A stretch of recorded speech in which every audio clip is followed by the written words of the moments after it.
transport plan, which is what this evening's deliberations are all about. That matters, obviously. We have a big set of commitments now, zero Cheltenham. We declared our climate emergency back in 2019. We have an ambition to be a carbon neutral town by 2030. So we're looking to achieve a great deal over the course of the next 10 years, that's for sure. So for me, it's really important that we've got lots of people who have a really clear, strong local interest in this, councillors from both Cheltenham itself and from Gloucestershire County Council, as well as officers from both of those two local authorities, which is great. Peter Frings from Clean Air Cheltenham tells me that we've also got people joining from Australia and New Zealand, from Bosnia, and all sorts of interesting places. So I hope that will add an extra dimension to our deliberations this evening. I want to get on with this as fast as I can, to be honest. So there's only one logistical detail I would like you just to think about.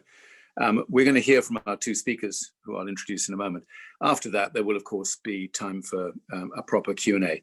Could you please put your Q&A in the Q&A, not in the chat box? You do have a choice, but I will be looking primarily at the Q&A to pick the questions that I will then put to our two speakers this evening, or to Peter if it's directly relevant to Clean Air Cheltenham. And if you put something in the chat box, it might not get picked up. So that's the priority if you can get that right. So delighted this evening to welcome two really strong speakers on this theme about sustainable transport planning, which is the nub of what we're talking about tonight. First up will be Councillor Waseem Zaffar. Councillor Waseem is the Cabinet Member for Transport and the Environment on Birmingham City Council, a seriously important portfolio, which he's held since 2018 and has been right in the thick of all the discussions going on in Birmingham at the moment about its transport plan, which no doubt we'll hear more about, what they call their big moves in Birmingham, and a host of different initiatives, which are really exciting. And it'll be great to hear about that. Of course, Birmingham, a close neighbour to us here in Cheltenham. Waseem is being joined by Maik Lindemann.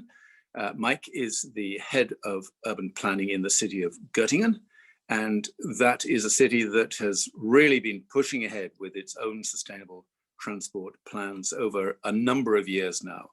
Maik's a very experienced urban planner. It's not just Göttingen where he's worked, he's also been in Hamburg and Lübeck and elsewhere in Germany, so brings that rich experience of how these issues are being dealt with in Germany, which is very refreshing for us, and we're looking forward, Maik, to learning a lot from you. So first up, we have Waseem, and if I can just hand over to you, Waseem, so you can start sharing your screen, that will be fantastic. Thank you, Jonathan, and good evening to colleagues. Can I start by saying a big thank you for inviting me along this evening to share with you some of the thinking behind Birmingham's draft transport plan. It's a plan we launched last January. We started our consultation, and just before we were coming towards the end of the consultation, the pandemic and kicked in, and everything else is history, as I say. But we've also developed the emergency Birmingham transport plan out of the core principles and the core big four moves that I will talk through during this presentation. Birmingham, as many of you will know, is a city, one of the original motor cities, where many of our decision making over the years from the council has been focused around prioritising car, particularly single occupancy private car, over all other forms of transport. And we've ended up with a city which is gridlock, a city which has illegal and unsafe levels of air quality that costs over 1,000 premature deaths every year. And that's the reality of the problem. And by 2031, we're expecting an increase of, say, 150,000 residents plus. We're expecting HS2 to be a catalyst for major development. And we know if we don't change the way that people and goods move across the city, and we remain focused on the single occupancy car being king in Birmingham, we will end up with a city that kills a lot more people because of illegal and unsafe levels of air quality. And before I go into the context, I just want to share one stat with you, which alarms me and gives me sleepless nights. Pre-COVID, every working day in Birmingham, we'd have in the region of 300,000 car journeys, less than 1 mile. So these are journeys to your local school, to pick up or drop off your kids, journeys to your high street, journeys to you see your friends around the corner, journeys which are less than 1 mile. And it's staggering that a quarter of the journeys every day pre-COVID took place at these levels. We've declared a climate emergency. We want to be carbon neutral by 2030, which is brave, which is bold, and is something we absolutely need to do. The regional West Midlands target is 2041. And as you know, the government's target is 2050. So we're trying to push along our regional and national partners to say we need to work harder to do this. I've touched upon the air quality challenges. We were given a ministerial mandate in 2017 to get our NOx levels to legal limits. And on the 1st of June, we'll be introducing a government mandated clean air zone, which will charge every non-compliant private car coming into the city centre and just outside the city centre where we have those illegal and unsafe levels. We know we've been on an incredible journey where we've transformed the city over the last 20 years, and we will see further opportunities, whether that's because of the games, the Commonwealth Games taking place next year in Birmingham, or whether it's the arrival of HS2 to Birmingham. We know that will be a catalyst for major development and major growth, and we know transport will underpin that inclusive growth within our city.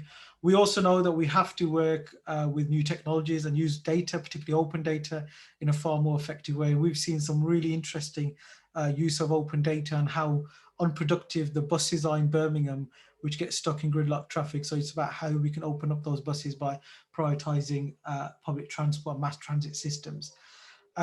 COVID-19, we know some of the challenges, but there's still an unknown of what's about to happen when we hopefully come out of lockdown in the next few weeks, how the city centre will look, how agile working will kick in. So there's a massive unknown, which is the long-term impact of COVID. Our future city plan, which looks at what Birmingham will look like by 2040, was launched a few weeks ago. You can Google it and have a look. It's a very interesting plan and really builds on some of the key principles of the Birmingham Transport Plan, particularly tackling our environmental challenges in the city. We've got a very clear vision for Birmingham's transport system, for it to be sustainable, green, inclusive, go anywhere network, where short journeys are transferred from single occupancy private car towards walking and cycling. We've done a lot of work in the last few months and in the last few years around walking and cycling. We've launched e-scooters trial 2. We're looking at e-bikes, e-bikes hire scheme to support our main bike hire scheme too. So there's some interesting work taking place there.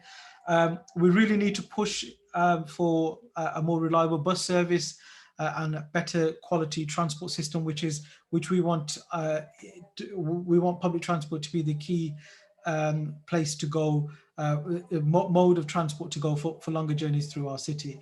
And obviously we've got to, as I've said earlier, tackle some of the environmental challenges to support sustainable and inclusive economic growth within the city. And we know that transport, as I said earlier, can be the big contributor in a positive way to that. The vision will be delivered through 4 big moves. The 4 big moves are reallocating road space away from single occupancy private car to mass transit systems, walking and cycling, transforming the city centre, making sustainable journeys the key priority within the city centre, prioritising active travel in local neighbourhoods, so letting people, not cars, dominate local neighbourhoods, and managing demand through parking measures. We really want to look at the cost and accessibility of parking and how that impacts on journeys. So I'm going to quickly go through the 4 big moves. So the first big move is prioritising mass transit systems and active travel over single occupancy cars. So we want to see our metro extended rapidly. We've extended it out to Edgbaston, down the Broad Street. If you know Birmingham, we've got plans to take it from the city centre all the way to Birmingham Airport through the east of Birmingham, which will transform the most deprived area of our city. And we also absolutely want to champion the reliability of bus services. I've been a huge champion for buses. We are in a deregulated bus market, so we have to work with private bus operators rather than what places like London, Edinburgh, Nottingham, and Reading have to do where they've got their own bus companies. But we want to totally, remodel our urban centres where we take away space for parking and single occupancy cars and really pass it over to mass transit systems in particular. But cycling is also at the very heart of what we're doing. 15 kilometres of cycling from August to December were delivered in our tranche 1 of active travel, and we hope to make most of those routes permanent in tranche 2.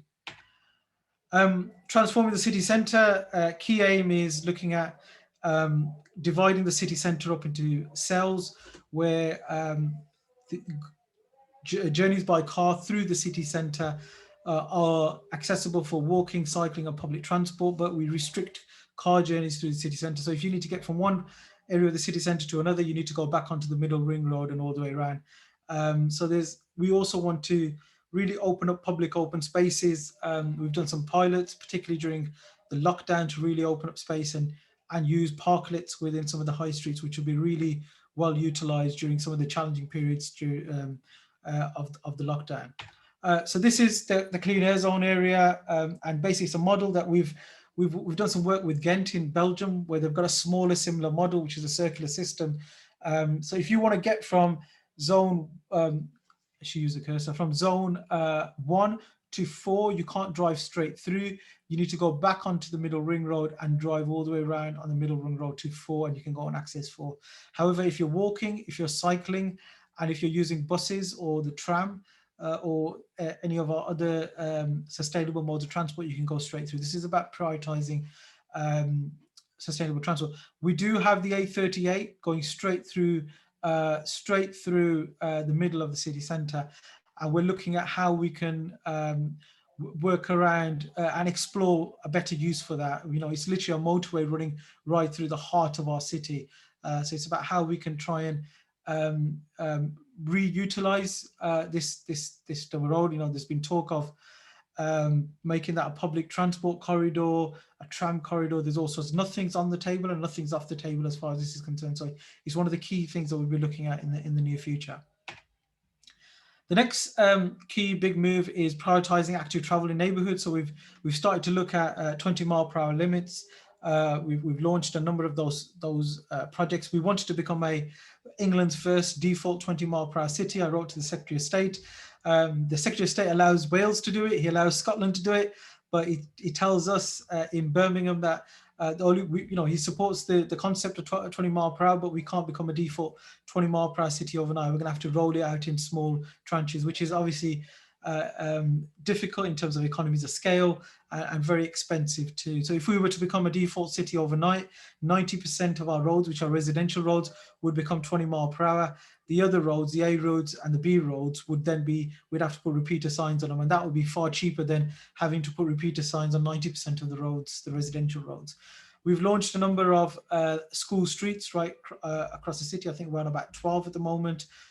11 are going fantastic. One's a challenge because we've got a controlled parking zone there, which contradicts some of the areas around that. So we're having to remodel that particular school street. And we've introduced some low traffic neighborhoods, which have erupted a huge conversation. I've launched a low traffic neighborhood in my ward of Lascelles, which was, there was strong objections until it was launched, and we've got strong support for it now. But across the other side of the city in Kings Heath, they were a bit more radical, and they went for a massive low traffic neighborhood, which has created some challenges, but people are starting to come around to the idea of low traffic neighborhoods. And the final big move is managing demand through parking spaces. When we were modeling for the clean air zone, we came across thousands of free car parking spaces within the city centre. And when you've got access to free car parking, and you're a motor city where there's a huge love and over reliance for private car, you're gonna drive in rather than look at alternatives, and that's what's happening. So we're currently reviewing those free parking spaces. We're exploring a workplace parking levy. We're doing some research into that and how that can how we can work with the business community, but also how we can generate some resources to reinvest into mass transit systems. Control parking zones, we've launched them. We're trying to standardize them across the city. They're really, really important. We also are looking at park and ride at sustainable locations. So particularly linking that up with the bus rapid transit we're about to launch from Warsaw all the way to Solihull through Birmingham. So connected to the airport, the city centre, the Alexander Stadium, and many other key local centres along the way from that too. So there's a hell of a lot of work taking place within this. As I said, these are the core principles of the Birmingham Transport Plan, which we used to develop the emergency Birmingham Transport Plan in the summer. Once Grant Sharps made that Downing Street briefing that he wants to push forward active travel. So within 4 days, we pulled together an emergency transport plan. We delivered within 8 weeks that the government requested us, and then the government was critical that the councils should have consulted. They asked us to do it within 8 weeks. They told us that we can get on with delivering and we can do the consultation later because there were temporary traffic regulation orders. But then they decided that we should have consulted more. So goalposts were being changed on that. But I'm pleased that we've managed to get just over £4 million for our tranche 2 projects, and we're looking forward to deliver them in the near future. I'm going to stop there. I'm conscious that I was allocated 15 minutes. I think I've just about taken 14, but I'll give an extra minute to Mike on that. Thank you, Jonathan. Waseem, thank you very much indeed. And that's splendid. I'll recycle that extra minute to Mike. So there you are, Mike. You have 16 minutes now, so consider yourself very lucky. That's great. So many things cropped up there, Waseem, which we'll come back to, and good to see some questions popping up in the Q&A, which is great. Very good. Mike, over to you.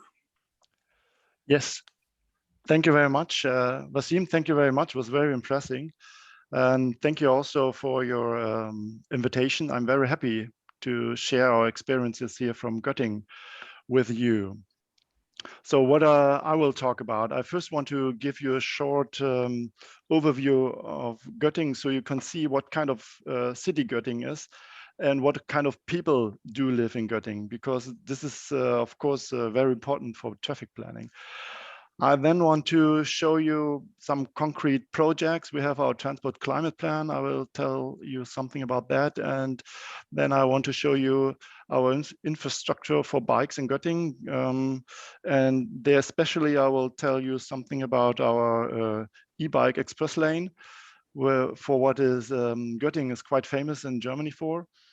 And at the end, I will talk a little bit about our strategy for downtown Göttingen. This has to do with traffic, but also with quality of public space, which I think is very important. And of course, I also have some words at the end. So where's Göttingen?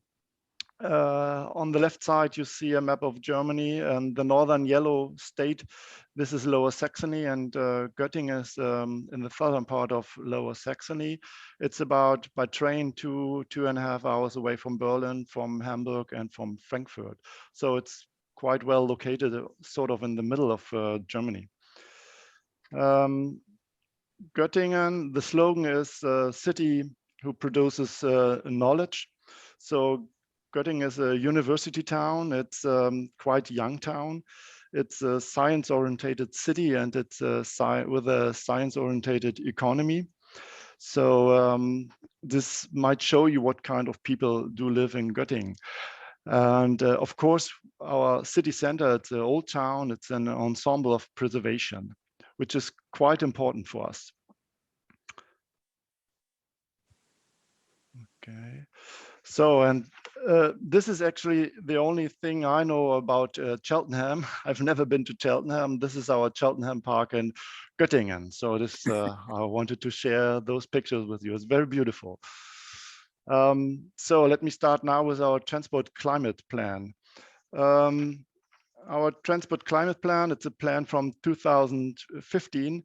It's sort of on the one hand, it's a normal general traffic plan with an integrated view on the different modes of transport. And of course, we also had a participation process. Our main aim is the reduction of CO2. We want to be We want to reduce the CO2 consumption to 0 until 2050. What is very special in this transport climate plan is that we made a traffic simulation to calculate the possible CO2 reduction on the different projects. So we actually had numbers to see what would work and what wouldn't work so good.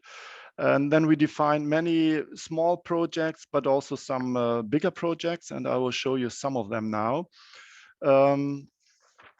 We wanted to do a model trial for speed reduction in the whole, for the whole town, which would mean 30 kilometers per hour over the whole city, over the whole town. This would mean this has a high potential for CO2 reduction. So speed reduction is very important for that. But actually we weren't successful so far. The administration of the state level, so of Lower Saxony, wouldn't allow it, supposedly because of legal reasons. So we now try to go on the political level. It is, I think it's really pity that we were not successful, because I think that the local level should have much more power to decide the local speed limit. This is a really big problem here in Germany. We have just started to work on a concept for city logistics. So I can't tell you a lot about this now. Maybe in 1 or 2 more years, I can tell you more about that. So maybe I come back then. We have a car sharing concept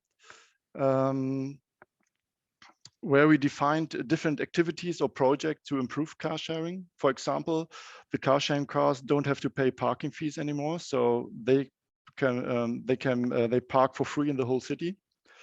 We also put bike stands next to the car sharing stations, and we made a flyer to give a short information to the public about the car sharing system in Göttingen, which is actually quite good in Göttingen. And of course, we have public transport and our e-bike express lane and a local travel concept, which are also very important projects. And I will tell you about this on the next slides.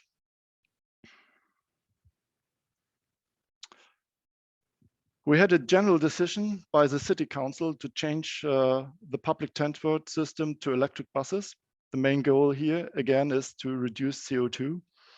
Of course, this will be a process of a couple of years, and it's a lot of work to plan and to build the infrastructure, and we have just started to do it. Altogether, so not just for the change to electric buses, the city of Göttingen pays already each year around 10 million euros to finance the public transport in Göttingen. So what we do with the money? During the last years, we changed our traffic light systems on the main bus routes. The traffic lights are programmed now to give the priority to buses. And here again, we first made a concept for the city, and then we changed the traffic lights route by route. In Germany, we call it green wave. So the green wave for buses make the buses faster. Another important point is the change. We changed the system of bus stops. So I've just learned that in England, you know about bus bays and the difference between bus bays and bus caps. Bus caps are in English bus stops. So the picture here, you see the usual situation for bus stops or for bus caps. The bus has to leave the street has to take a small curve to come to the bus stop, and after the passengers went on or off the bus has to go back on the street again, and the bus has to make a small curve again and has to wait until there's space to go back on the street. So this means it's not really comfortable for the passengers because of the but because of the curves. The bus has to wait before coming out on the street, so the buses lose time. And of course, we have less space for bikes and people walking or waiting for the bus, so we have conflicts on the pedestrian zone. And that is why we suggested to build bus caps instead of bus bays. And the difference is that the bus stop is directly on the street. The bus doesn't need to curve into the stop anymore, and the bus stops directly on the streets. This means that the cars behind the bus have to wait, and the cars lose time, but the buses don't lose time. And we had, and the council of Göttingen, the city council, made a principal decision to build bus cabs instead of bus bays to make the buses faster and to have more comfort for the passengers and less conflicts on the pedestrian zone. But it was not an easy decision. Before the council would decide, the council asked the administration, so asked us, to make a temporary test. So we made a test for about 3 months with temporary bus cabs, which you see here, including counting the cars to see if we would get big traffic problems. But it worked out. So now the bus stops on the street and not anymore in the bus bay, which makes it much faster.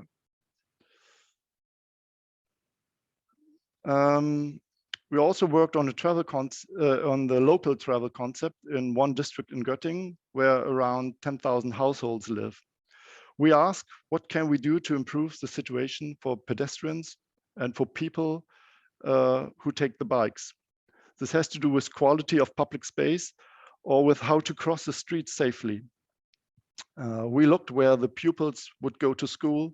We tried to find out where we need more bike stands or where we need more places to sit in the public space.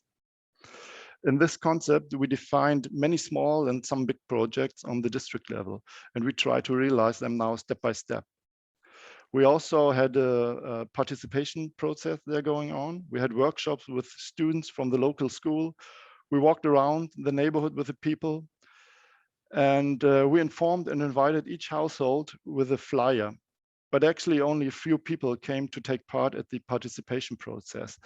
And this is for us a general problem, actually. We don't reach the people anymore, and it's quite hard to reach them. So now I want to talk about the infrastructure of bikes in Göttingen. And there again, we have a bike development plan, or we also call it master plan bike, which focus on the whole of the city.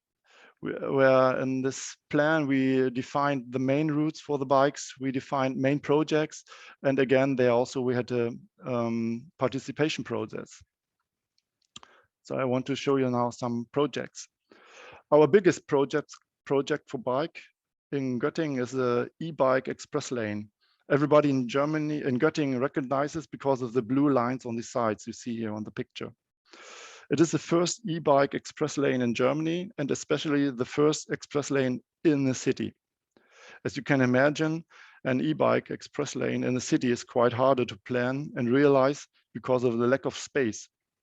Often you have to take space away from somebody else, from the buses, from the cars, the footpath, or from the parks. So we have some discussion going on there. The aim is to have an e-bike express lane which connects Göttingen with the 2 surrounding smaller communities of Bovenden and Rostov by going through the city of Göttingen. The completed part is in the city of Göttingen and leads from the train station to the university hospital and surrounding institutions, being a very important and highly frequented place of employment, and further on to the north campus of the University of Göttingen. On the e-bike express lane, we have different elements. One of them is the bike street. I don't know if you know them, if you have something like this in England. We use the bike streets in residential areas. In Germany, the bike street is a popular instrument to improve the bike traffic, backed up by legal possibilities in German legislation. The bike street is somehow still a normal street, but with a priority for bike traffic. This means bike traffic has a right of way. Bikes are allowed to ride in rows of 2, and motorized traffic is allowed but subordinated. We don't use bike streets just on our e-bike express lane. We defined in our master plan bike, we defined a net of bike streets to offer attractive bike routes in the whole part of the city. So it is important to make the streets comfortable and safe. but it's also very important to talk about it and to have public information. So we also made a flyer to inform the people about the bike streets. And the flyer is as well as for the cyclists as for the car drivers, because there are still many people who don't know the bike streets. So we also there have a discussion. Another element from the e-bike express lane outside residential areas is a bike lane. Here the bike traffic is separated from motorized traffic. The bike lane is around 4 meters wide and allows bidirectional bike traffic, as well as overtaking and safe encounters, as you can see here on the pictures. And again, here also we have a green wave. This time not for the buses, but for the bikes. The traffic lights are synchronized and programmed to give a quick and longer green light phase to cyclists just in time when they reach the next crossing. And this makes traveling by bike much smoother, as you can imagine. On some locations, we also count the bikes and show the results live to the public, like you see here on the left picture. Everybody can see the actual total number of the day and of the year. So, and this counting station is located close to the university.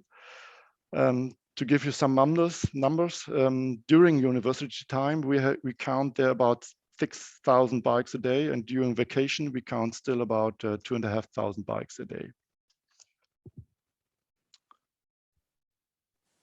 Very important are the junctions along the e-bike express lane.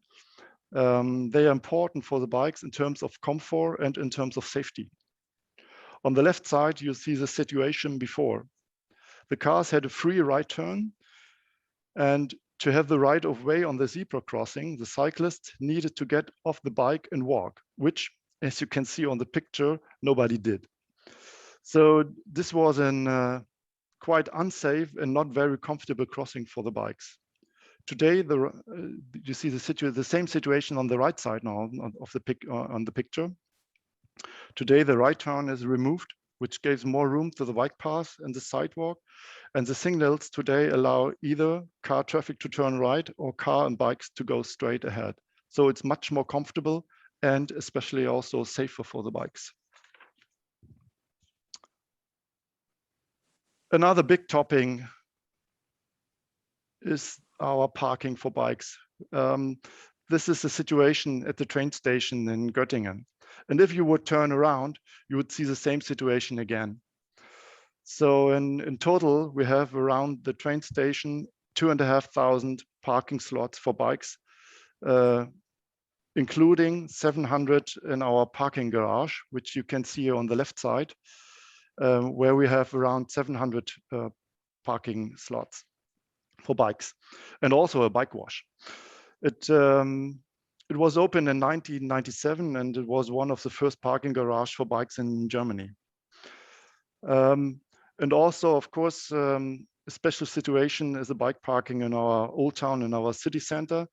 There we have now around 1,500 bike stands, and we have the order to build 400 more, which is not easy. So, and now we really have a discussion to go on what to do with the public space, because we need to get rid of some of the cars.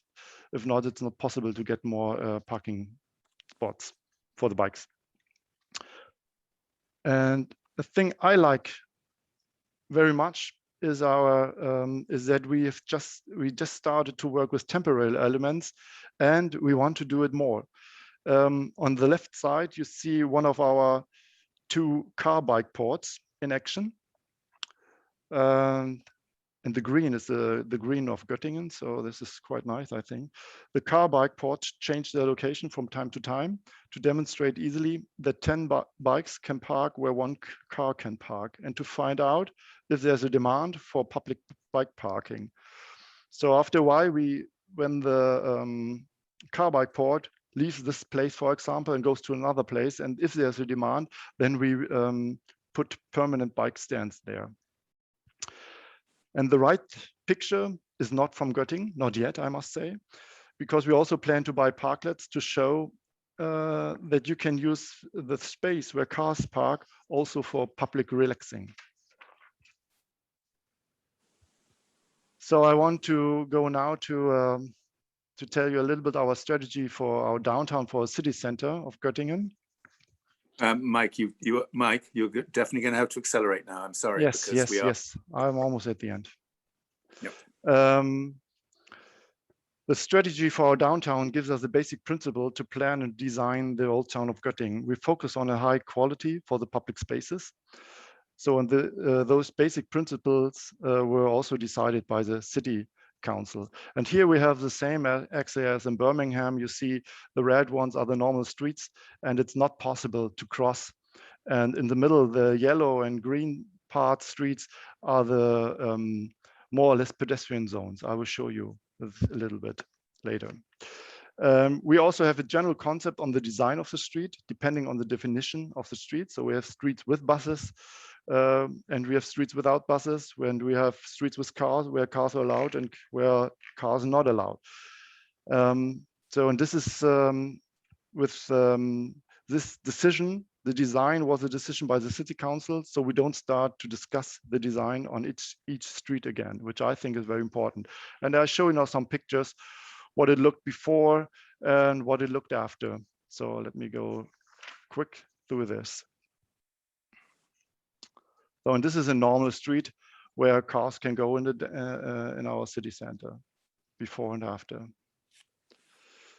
So, and now I have some words at the end. Where are we now? Here you can see the model split of Göttingen, and the model split, or I think in England it's called the model share, is a percentage of number of trips using a particular type of transportation. For example, in the morning I use the bus to go to work. This is one trip. In the afternoon I walk home. It's a second trip. And in the evening I use the bike to go to the movies. Those are 2 trips. So, and you can see that 2/3 of all traffic, so of the total number of taken trips, are taken via environmentally friendly means of transport. So by public transport, by bike, and on foot. And Göttingen is not so good with the public transport, but it's quite good with the bike. We have there 28%. And just to compare, Amsterdam has around 36. This was the last number I found. Copenhagen has 38, and Utrecht has over 50. So we are good, but we want to get better. Our plan is to increase the bike share even further and to get better on the public transport. And we should not forget the share of walking. And there are still many things to do. So those are also pictures from Göttingen.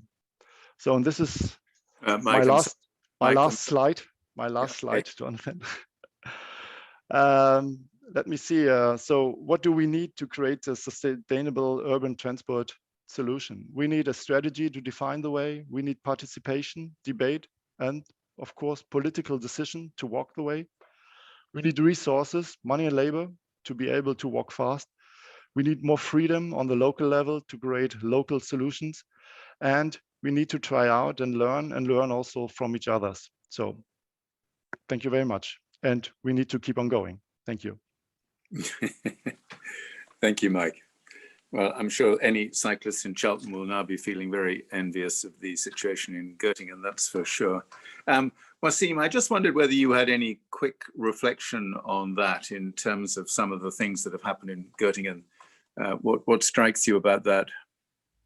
I think it's very radical what Mike and his colleagues are doing there. And I often reflect on what happens across in a number of European cities, in particular around integrated in transport, where you can get off the bike, get onto a bus, get off the bus, get onto a tram, and you know, you get about in all sorts of different ways across those cities without having to use private car, and you're using one payment structure too. It's really interesting how they do it in some of the European cities. And listening to Mike, they've done some clearly radical things around cycling. I was particularly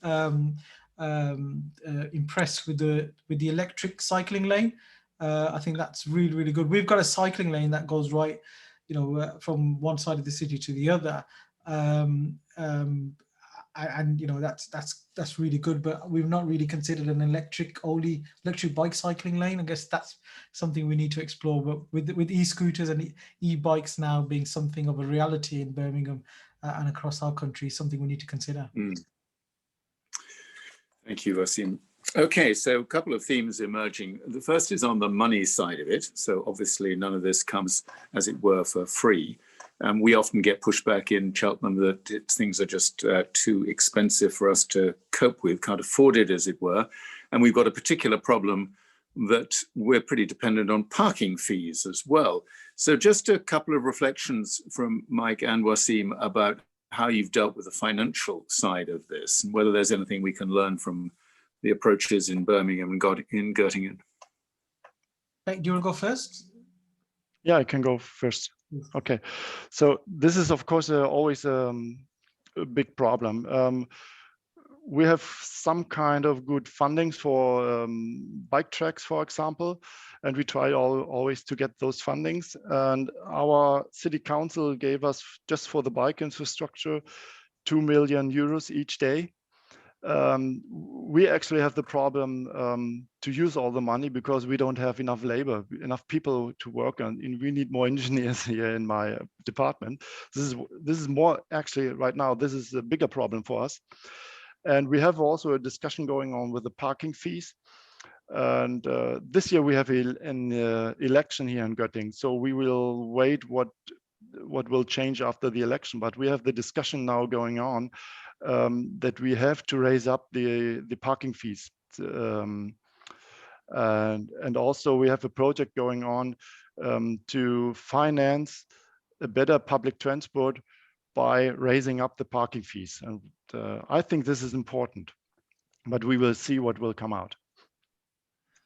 Thanks. So on the finances, Jonathan, it's the most important question, and there's a real imbalance between what the government, the London-centric government, invests in London, and what they invest in the other regions. So in London, they would invest in the region of £1,100 per person per year on transport. In the West Midlands, it's just over 400, and that's the reality of the inequality there. And it gets, some regions are even worse off than that. So we have to generate some money locally. But I think if you're brave politically and you put the projects together and then go and ask government for support, it's far easier than wait for government to come knocking on your door. I also think there's a real imbalance between what we invest on roads, what we invest on cycling, and what we invest on public transport too. And I think clearly for us, the shift has been a policy shift and a political shift that's really helped. So things like the Birmingham Cycle Revolution, we got £58 million from government to do that, £12 million of which we invested onto the canal toll paths. We've got more canal miles in Birmingham than Venice, and we've really, evolved the use of our canal toll paths in Birmingham towards walking and cycling. And there's other things like the clean air zone. It's a clean air zone, not a congestion charge. I know someone referred to it as a congestion charge in the questions. The difference clearly is that not every vehicle will be charged. It's only those non-compliant vehicles, and that's about 25% of the vehicles that go through the city centre. But that project, we're estimated to generate about £40–50 million over the next 10 years, and that has to be reinvested back into transport. And then we're also considering the workplace parking levy. And one of the key projects I want the workplace parking levy to fund, if we do proceed with it, is the East Side Metro extension from the city centre to the airport through the east of Birmingham, which will regenerate the most deprived area probably in the country, the east of Birmingham. So we've got to generate some of your own resources too. Yeah. Listening to both of you, it's clear that you've stimulated a lot of interest from people and a lot of questions here about consultation and just how active are your consultation and engagement strategies. Do you have a standing kind of set of consultation arrangements, or does it work out scheme by scheme? I mean, how active is the consultation side of it? Waseem, why don't you go first on this one? So when I inherited this portfolio in 2018, my department's way of consulting the community was right at the end of the project. There was a statutory consultation tick box, and that is when they talk to the community. And I said, look, that's not the way to do things. My politics is I've come from the community. I'm passionate about communities co-designing and co-producing solutions to the issues. So for me, engagement, which is different to consultation, the consultation can stay right at the end. The engagement starts from the very first day. and we want communities to be involved. So the Clean Air Zone was the most challenging policy the council's ever brought in. It was the biggest consultation response.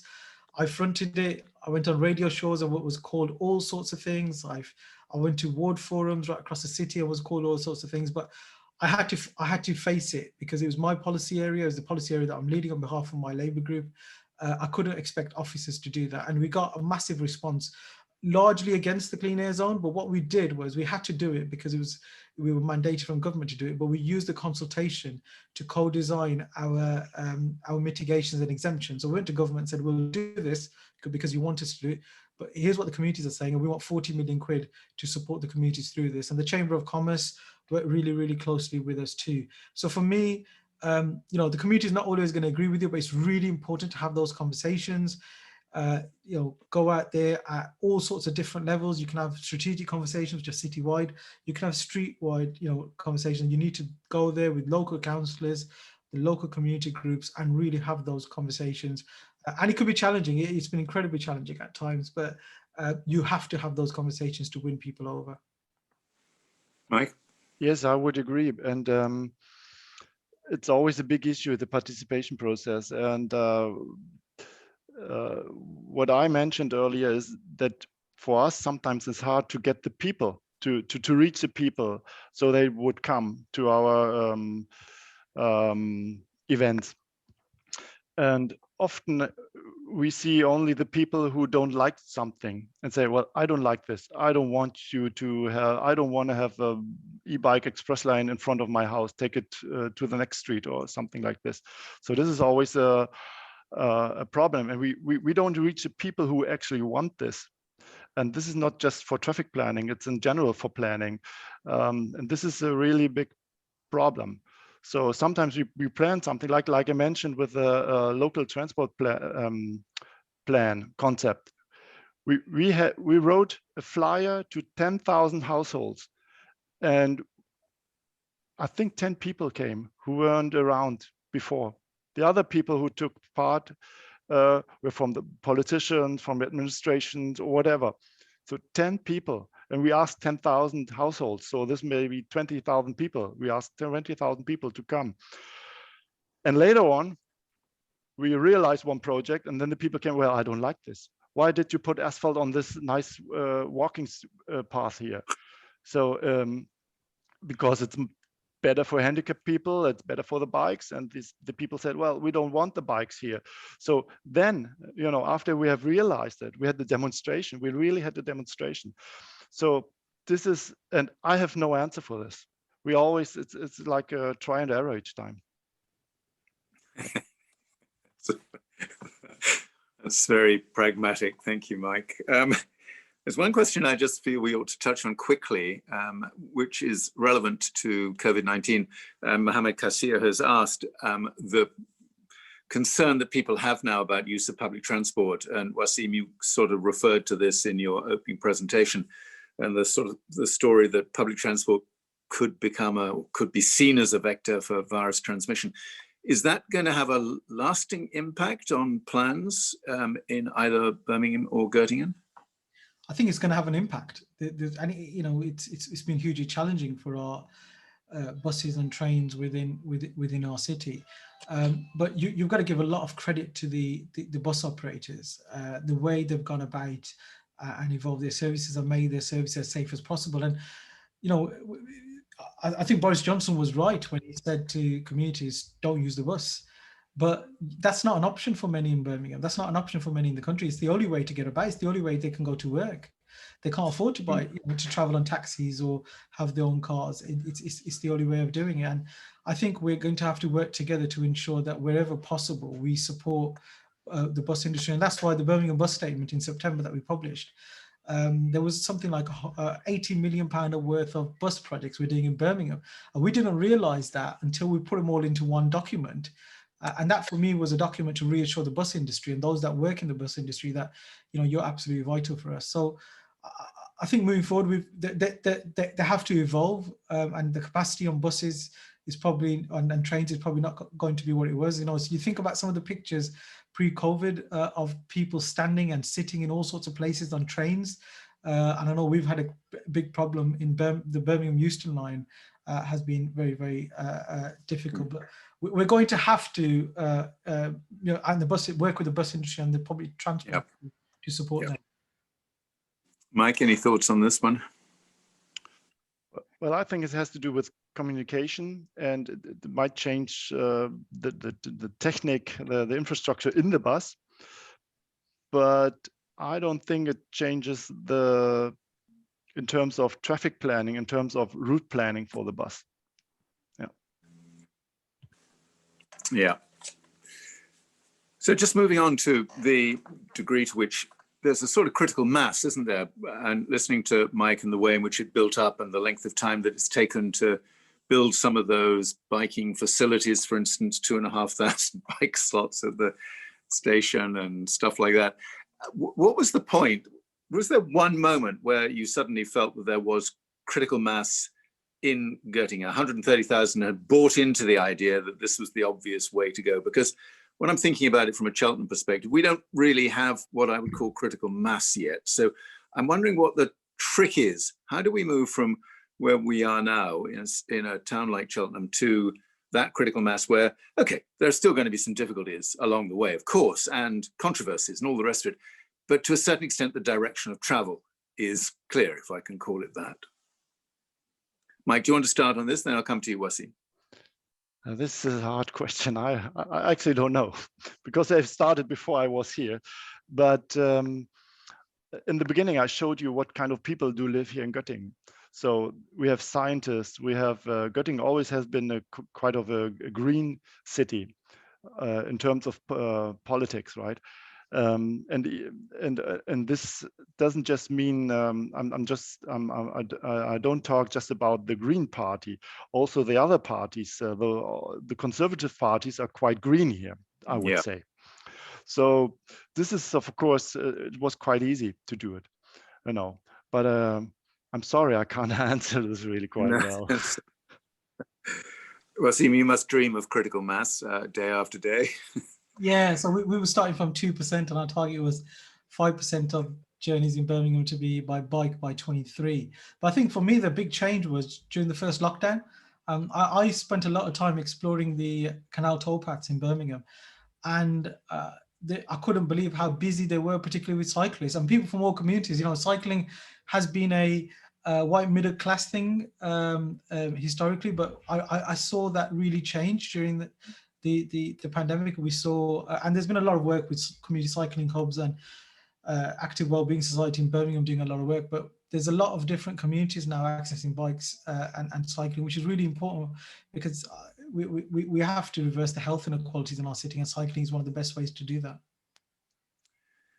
Indeed. Just a quick last question on EVs and e-bikes and e-scooters and all the rest of it. This is obviously becoming a very important part of the total mix, and I think things will accelerate here in the UK now. We know that we're going to be phasing out the sale of petrol and diesel vehicles by 2030.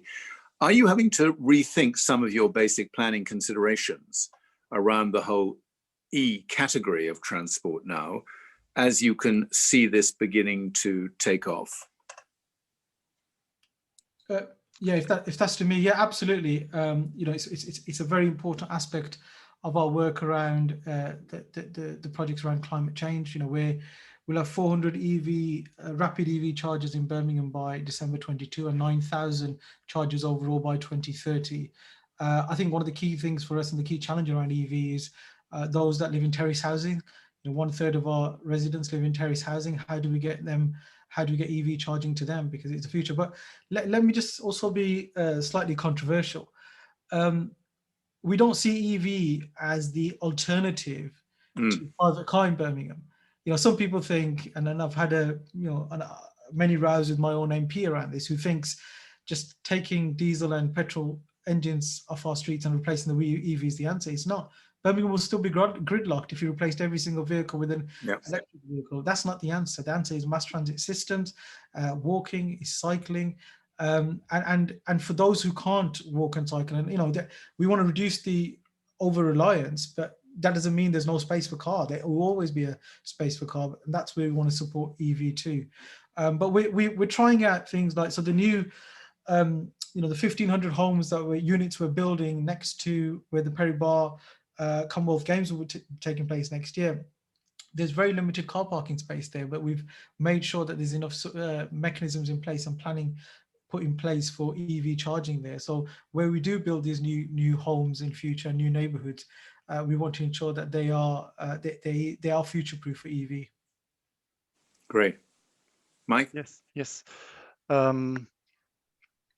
I'm quite skeptical with the e-scooter thing, but and I was talking a lot about our e-bike express lane. I must admit, the name is e-bike because we got funding for e-bikes, right?